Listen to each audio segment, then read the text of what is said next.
If you had to choose one motorcycle to save Harley Davidson's fortunes or to propel them onwards, what would it be? If there's one motorcycle that you would say, this is it, this is the one that is really going to energize the company, energize sales, bring a lot of eyes back into the brand, which would it be? Now, you could say this for all manufacturers. If there's one motorcycle that you would think, wow. Now, I'll give you a case in point.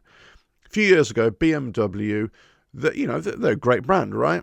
But it was only when Ewan McGregor and Charlie Borman did their, rides around the world, that all of a sudden everybody was talking about GS. It drew a lot of eyes into the BMW brand. So they got a massive bump in sales and attention. That was one motorcycle that you could say that was the one. You could pick any motorcycle brand, and there's usually one motorcycle that people think, wow, right? That's amazing. I'll give you another one. Let's say, great one back in the day, Suzuki GSXR 1000, 1100, 1000, right? The GSX name, brilliant, right? The bike.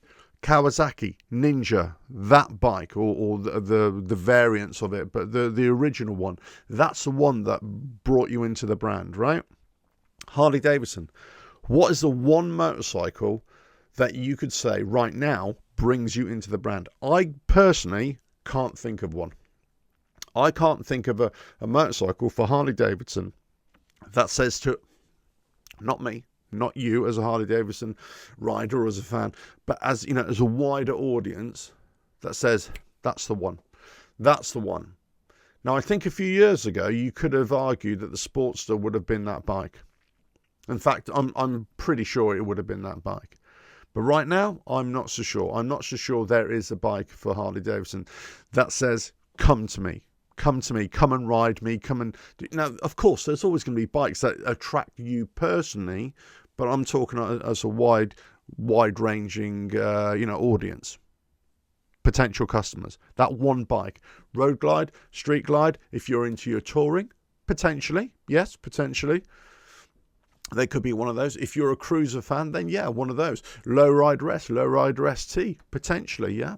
So you got to look at which are the best sellers of Harley Davidsons. Well, if you look at the Revolution Max engines, I don't think there's any bike there now that attracts it. Let's say when the Pan America first came out, that drew in a lot of attention. So for a very short period, you could say, okay, that drew a lot of speculation, a lot of attention, a lot of people thinking, wow, is this a good bike or not a good bike?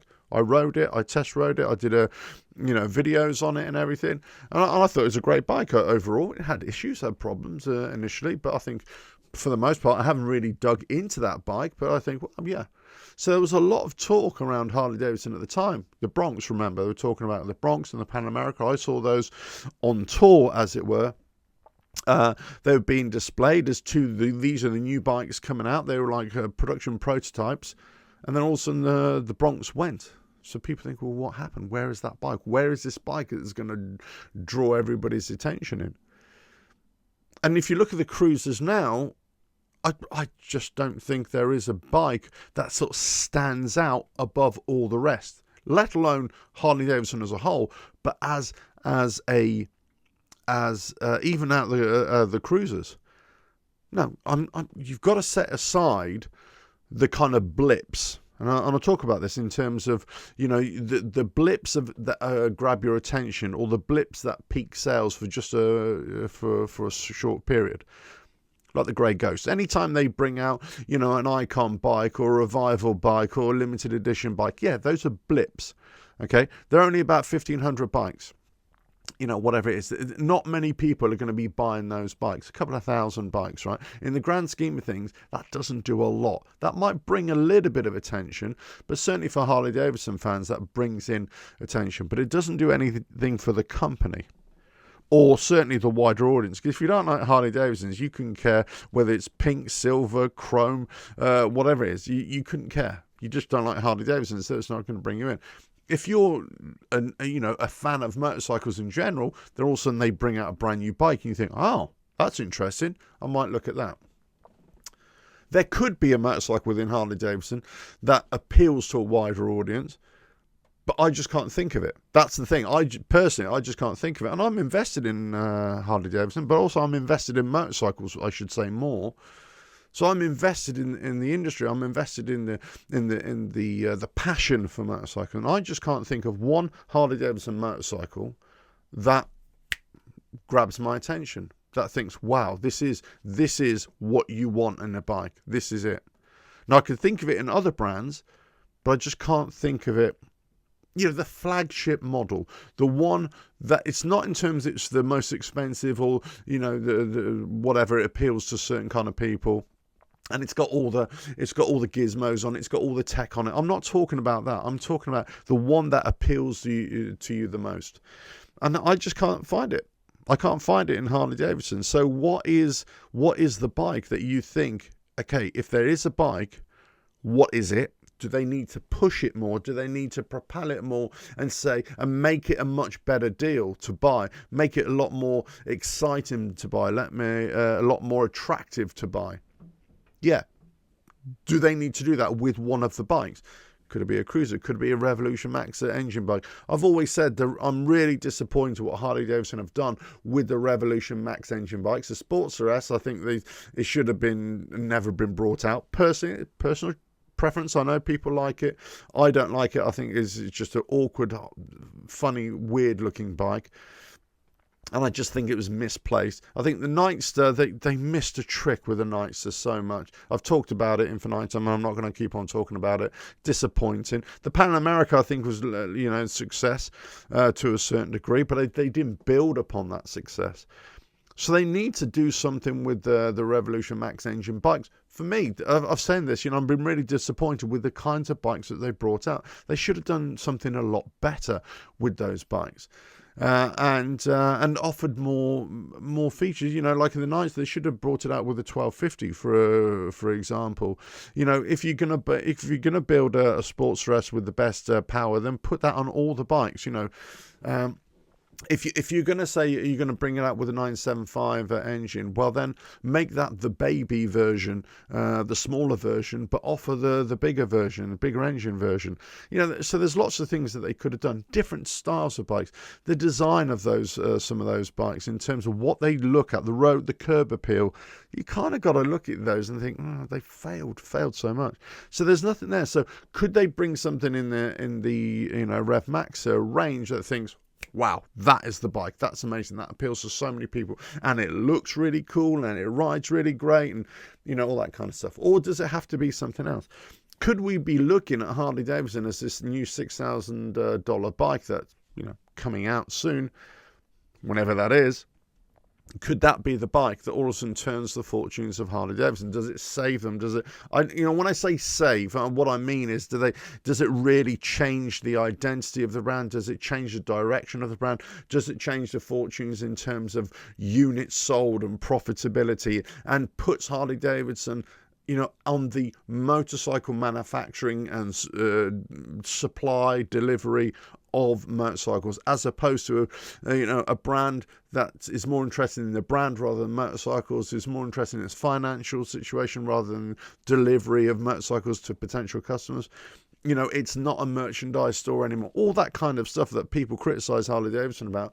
Could it all of a sudden they turn this around and say, no, we're motorcycles and that's all we do, kind of thing.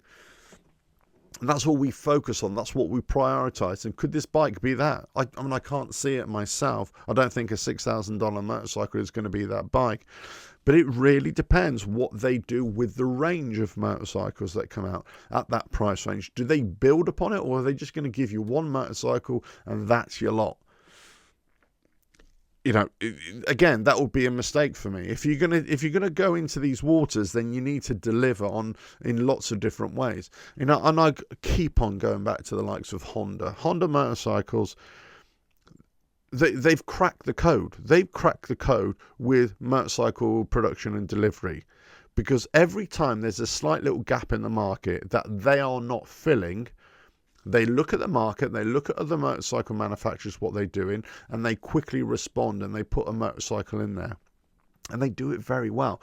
Yes, Honda, or they get criticized for being boring and all that sort of stuff, but what they do, they deliver on product, on quality and functionality, and also what people want to ride. And that's the thing, they deliver. And guess what? You can criticize them all you like. If you're not a Honda fan, you cannot criticize them. You cannot even point a stick at them when it comes to millions of motorcycles, units, scooters, whatever you want to call it, sold around the world every year, right?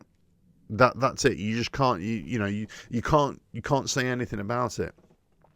So Harley Davidson need to do that. They need to find some way of filling gaps in the market. Yes, this could be a quantum shift for Harley Davidson, but they need to bring out motorcycles, or a motorcycle that suddenly turns heads. Now, they did it with the Pan America in terms of, what are Harley Davidson doing? This is different. But then they let themselves down with the rest of the Revolution Max engines in terms of they didn't build upon that initial success, that initial intrigue that the Pan America did. So I think, they need to learn from that. They need to learn what they did wrong. This new bike here, this $6,000 bike, it's going to attract a lot of intrigue, right? So they need to build upon that. So what I'm saying is that the bikes that could save Harley Davidson are the ones that bring initial intrigue, Pan America, right, for example. I keep on saying that. But that can't be the bike. That can't be the bike that everybody goes, wow. That's going to be the bike that is the catalyst for all these other bikes that come along. And then you'll have one bike that comes on and it's like, wow, that's a one. But you can trace its success back to that trigger bike, the one that started all off, the Pan America. And then all of a sudden the Pan America gets it's a 975 engine. And then it's just a brilliant adventure bike that everybody wants. It's lighter. It's, this is the one that everybody wants. It's mid-range. That's the kind of thinking I'm going towards. When Harley Davidson talked about, and they produced the Bronx, I'm not saying the Bronx was the bike at all, but what I'm saying is it was taking Harley Davidson in a new direction. People were looking up, eyes wide open, and thinking, what are Harley Davidson doing here? This is interesting. This is different. This has got an adventure bike. They've got this roadster, sportsy street bike. This is different. This is amazing. What are they doing? Now, we'll never know what the Bronx was in terms of performance, how it stacked up. Would it have been too expensive? Yeah, but if they brought it in on price and competitive, if they'd made it even halfway decent in terms of a street bike, in terms of performance, guess what? And definitely not put a 975. I think it was originally as a production bike, or as a pre-production bike, prototype, as a 975. That's the engine that I saw, but it definitely needed a 1250 engine in there. It definitely needs something, the highest performance engine that Harley Davidson could do. That's what you need in that bike. You need something that people go, wow, that's amazing. And it needs to be delivered in on price. That's less than, it's got to be less than £15,000, less than $15,000. It's got to be a $12,000, £12,000 bike maximum. If it's anything more than that, there are already other bikes on the market that will beat it on price and beat it on performance. So this is what I mean. It's got to be a bike that it attracts mass appeal. And it's also got to be the bike that delivers. And it's also got to be a bike that is a trigger and a catalyst. I don't believe Harley Davidson have got that bike.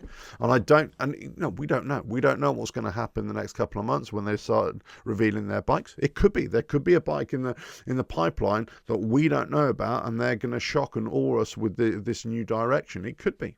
It's almost like I could be preempting this and think, wow, yeah, this is what they're going to do.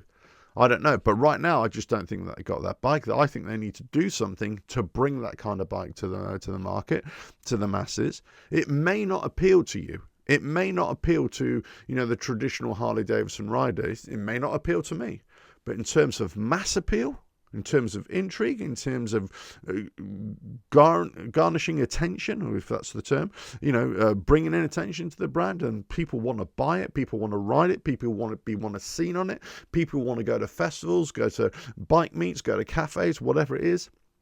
They want to ride it, and because it's a Harley Davidson, people go, yeah, that's a Harley, we like that. You know, all of a sudden, you could have something on your hands. Harley Davidson don't have that for me. They certainly don't have it if you're not particularly a Harley Davidson fan. You're a motorcycle fan, but you're not a Harley Davidson fan. I don't think they've got it. Let us know your thoughts in the comments below. Could they bring it? Should they bring something like that? Who knows? Who knows? Who knows what happens in the next few months? But we could see a change. We could see a change, or guess what? We probably won't. We probably won't see anything of this at all. At all. Let us know your thoughts in the comments below. If you like what I do here, keep on watching the videos, and I'll catch you again. Bye now.